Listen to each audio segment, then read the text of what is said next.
Hello there. I am Dr. Jen, and this is my Life as a Landlord podcast. Thanks for joining me today. I'm taking a bit of a detour from landlording topics, and I'm doing what I call B-roll. We are doing a different type of podcast today. We're doing what is possible when you stretch your mind and you are searching for what lights you up. And for those of you who are watching YouTube at My Life as a Landlord, you are seeing mountains in the background and a grassy yard in front with a beautiful fence because I am in New Zealand. I'm recording this from South Island, New Zealand at a hunting lodge. I'm going to walk you around here, but before I do, I'm just going to tell you a little bit about what today's podcast is going to be. So if you are listening to this, I'm going to do as much as I can to describe what I'm watching or what I'm seeing, but I highly encourage you to turn to YouTube on this one and actually watch it because this is pretty impressive what you're going to see here. We are at Gary Herbert's New Zealand hunting safari or New Zealand mountain hunt. We've seen it called multiple things, and I will show you a couple of different magazines as we go through. And I'm standing in our room, and there's Michael. Wave hi, Michael. Yeah, say hi. Hi, everyone. So this is what we're looking at. So this has got a magazine. I'm holding the magazine up. And so every year they do a catalog of what they can hunt, and there is a gigantic red stag that is giving out a huge roar on the cover of it. Now, there's a bunch of information about what is going on here at the lodge, and including pricing and the different animals and such.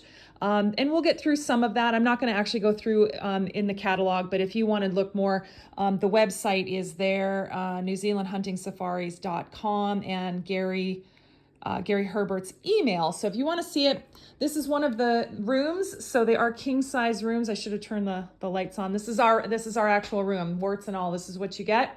And I'm going to walk around as we go through. There is a ensuite here, right? So shower, but I'll walk all the way outside. So the other rooms are down here. So on this wing, there are 4 of the same type of rooms. And this is the foyer.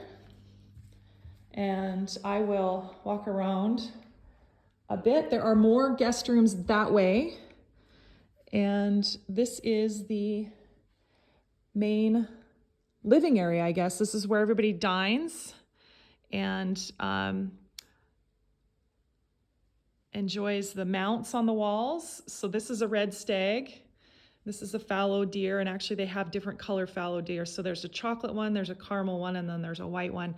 And the way they did that mount is a triple mount, so they're all 3 in 1, which is really different. I've never seen one that's mounted like that. And then that is oh shoot, I missed it. I think that's either a chamois or something else. I'm still learning all of the available animals that you can get here.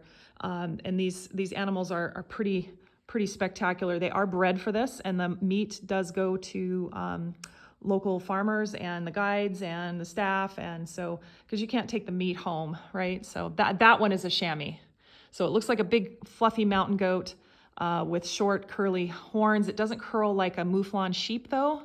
So if you're just listening to this, again, take a look. And I forget what this one is, a tear. I think that one's a tear that's just got itty bitty like bangs, but they're up and sort of folded back up above their eyes. And they're not much bigger than the dog, than my dog Mac used to be.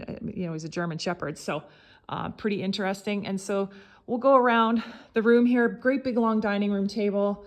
And in the morning, they'll have the news on in here. Of course, we have Wi-Fi here, but there's no other service. As soon as you leave the lodge, there's no other service. Yesterday, it was raining terribly, and it was bitter cold, so they had the fire going. But this is I'm just showing outside. This is some of the valley, which is just spectacular. So this is the South Island of New Zealand. This is Omarama. No, shoot. If our guide heard that, Omarama. Oh, shoot. Okay, well, I'm still learning, as you can tell. So I will. We're in the middle of the South Island. That's where we are. So this is the backside of our rooms. That was actually where I was standing right there in our room. So this is sort of the back shot of the main area. And I think they can accommodate, I think there's 8 rooms, so they can accommodate 16 people, or probably more if you bring kids. Is this a advertisement for Gary? Yes, it is, because I believe this is such an incredible family. So this is some of their kills that they've done over the years. And I think Gary's got a real knack for some of this. I'm just sort of going really quickly through this. But then they have incredible statues like this. It feels a lot like Powder King. For those of you who've been to Powder King in British Columbia, feels a lot like that. And sort of a smaller auxiliary table. Sometimes the guides ate in here. Last night we ate in here because there are different, people come back at different times, right? There were hunters that came back super late, like 10:30 last night, but we ate dinner at 6:30, and then Mike got in at 8. So this is the kitchen facilities. They do have a chef here and supporting folks who are pretty flippin' amazing, quite frankly. And so I'm gonna walk down here. They have laundry and everything, but they do your laundry every day, which is really spectacular. And so this is all guest rooms down here. So yeah. In the pantry, and I'll walk you outside. I want to walk you into some of the areas here. But why we are here, Michael has had it on his bucket list forever, for years, since I've known him, that he wanted to get a red stag in New Zealand. And many videos on YouTube about red stags, about Gary, about where we are. And here we are. It was a bucket list item. And so I'm happy to report that we are here. So this is a red stag. And for those of you who are hunters and know how to score it, they're saying this is about a mid 500. Now these are bred for this. So I know people kind of get up in arms and say, why are you killing these animals? Well, guess what? They kill each other because they're aggressive. But they are also bred for hunting here, which is really unique. So, and I'm walking around the front. This lodge is just spectacular. There's another one up front, up top in the gable as you come in. I'm gonna walk around. I'm gonna try not to get any of the guides on the TV because they don't want to be filmed. They don't want to be interviewed. Right, Brad? So this is the garage where all the side-by-sides live. And they are not doing anything in here right now. So this is where all of the skinning and stuff, this is where all the bows are. So Mike's bow is on there too. Mike got a red stag today with his bow, which at 40 yards, which is just flippin' amazing. Talk about checking a bucket list item. So I knew I had to get out here. So this is something that is really unique. During COVID, there were nobody traveled, right? There was no hunters, and as a result, the red stags got really grown up and quite frankly probably overpopulated, and they started killing each other. And so Gary was explaining that they created this sort of menu here based on what was killed already. Like they didn't go out and hunt these, I understand. And so, but you'll see each one like this. Let's just pick a crazy one. Let's pick this one. This one has got a score, it's a 503, right? So each one you can see, and then of course for a 503, there's a price tag for that. But then they've got some other big ones over here, just kind of go through, like these are just crazy. Like, and they, you know, there's an 801, like that's bordering on world record, I believe. I think that's what I've been told. So you've got some of this, and then back over that area is where the hunting area is. In fact, that hill, the one in the middle where there's like tracks that go up, that's where Mike got his red stag, was in there. And then they've got the coolers and freezers and such. Remember, they do all the work because this is all guided hunts. And so when you shoot it, normally, like when we're in British Columbia and we're doing big game hunts, we have to we would shoot the elk and then the work would start. Well, not for us here because they do all the work for us, which is really nice. And so come out here. And these are drops. These are drop antlers that have been shed throughout the year, and so they literally find them on the ground, right? This is not attached to any dead animal. For those of you who may not know about the big game, so elk and the deer and the red stag, they basically shed their antlers every year, and a moose. They do the same thing. They shed their antlers every year, and then they regrow them, which is pretty incredible. So these are the animals that we got this trip. In fact, here it is. Here's Mike Salisbury's red stag right here. Let me show you. There's his name, so you can see it. And so it's got this weird kicker out the side, which is, you know, there's all kinds of unique features on all of these. You'll see that some of them have drops and some of them have kickers and some of them, and that's an elk. There's big elk here. So, but again, these are all bred for hunters like Mike, which is pretty incredible. So we're kind of sad we don't get to take the meat home with us, but we are traveling around New Zealand a bit. So we will be able to take some of the meat with us, from what I understand. But oh, I'm standing here, I'm looking at the deer right now past the fence. There's a fallow deer right over there. Probably can't show it on the camera, but there's just so many animals here. It's incredible. And the ranch, this property is about 3,000 acres, but I understand that there is a second location about, I don't know, 90 minutes away or 2 hours away, that has more animals on it as well. And so some of the hunters have been hunting in the other location, and we didn't go down to the other location. We were here, and I'm pretty sure they let us stay nearby, quite frankly, because I am still working. I am doing podcasting work, and I'm doing a bunch of other things. And so I'm here at the lodge. If Mike was by himself, it would probably be different. Okay, so here is, if you are not watching this on YouTube, you're gonna wanna watch. This is Gary Herbert's office. This is his showroom. And this is so incredible because you walk in and you see that. He has an elephant mount on the wall. I don't know anyone else, and of course I'm in New Zealand. I'm not in the US, so if you're getting upset that there's an elephant in here, we're not in the US. This is different rules, and so I do know there are American hunters that have all kinds of things, but in his showroom you have this incredible African elephant mount, and there's a grizzly bear on the floor. There's a lion. This is some kind of antelope. There's another lion. He has all kinds of animals, and I can tell you, he was 2006 Professional Hunter of the Year, which apparently is a very big deal. I did not know what a big deal it was. I don't know all these animals, by the way, so if you're listening, just watch the video. You can see, so there's bighorn sheep, there's several bighorn sheep, there's a chamois, there's 2 big red stags in here. One's got some funky antlers, and then he's got the ivory from the elephant, and then a leopard skin. There's a bunch of different things he's got in here. It's pretty interesting. But definitely when we came in, it takes your breath away to see that on the wall. And he's definitely got a knack for it. He understands animals, and what's really interesting is he's taught it to his guides as well. So his guides are really incredible.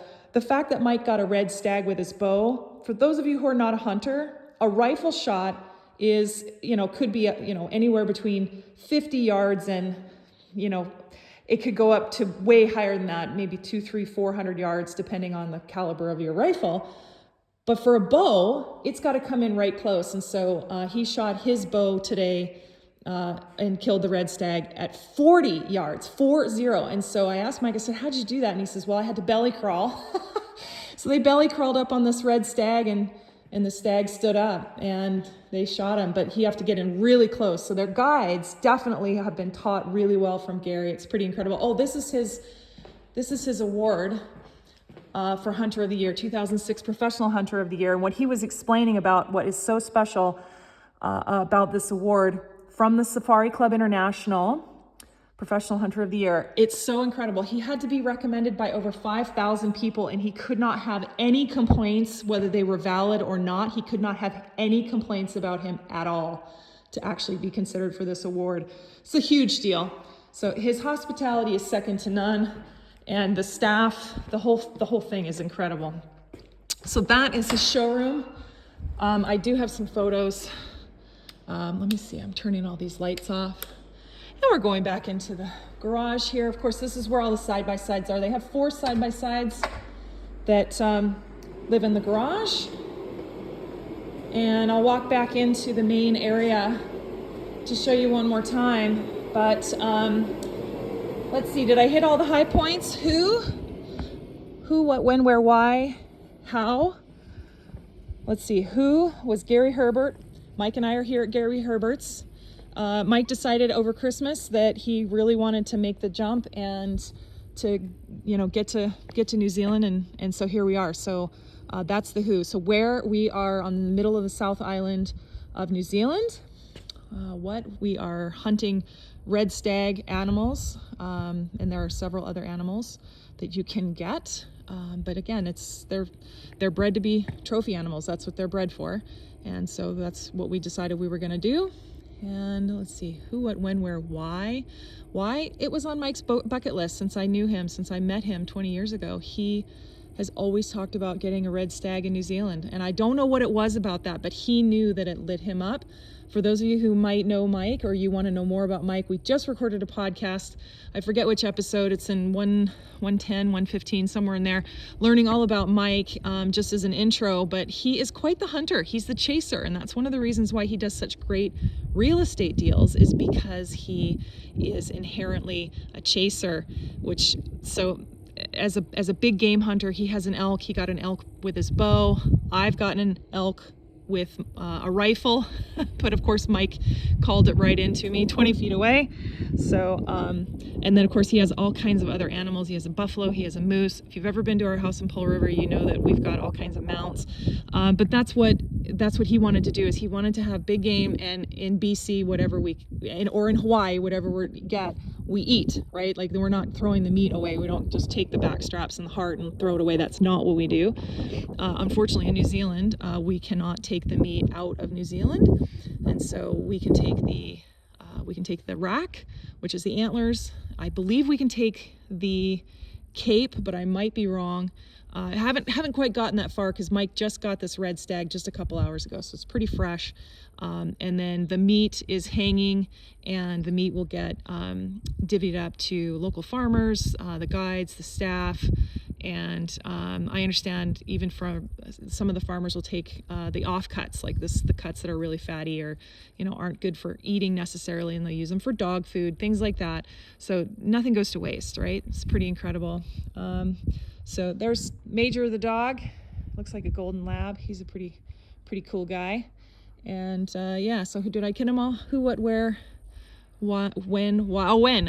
It is February of 2025, and we are just at the start of the hunting season in New Zealand. So they start in February. In fact, I think we are the third group of hunters at Gary Herbert's this season.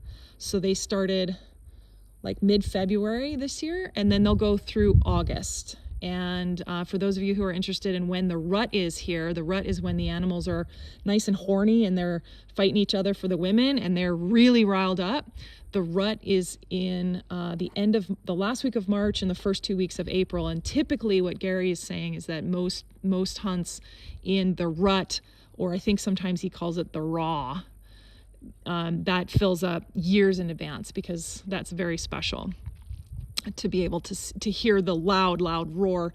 Of course, a red stag doesn't bugle like an elk. So if you've never heard any of these animal sounds and you're interested, just Google red stag roar, and it's very throaty. It's sort of a difference between how did Gary say it? He said it was in between a cow mooing and a lion roaring, was this deep throaty roar. I'm not even going to try to replicate it, because I know there's hunters on YouTube that have the roar captured.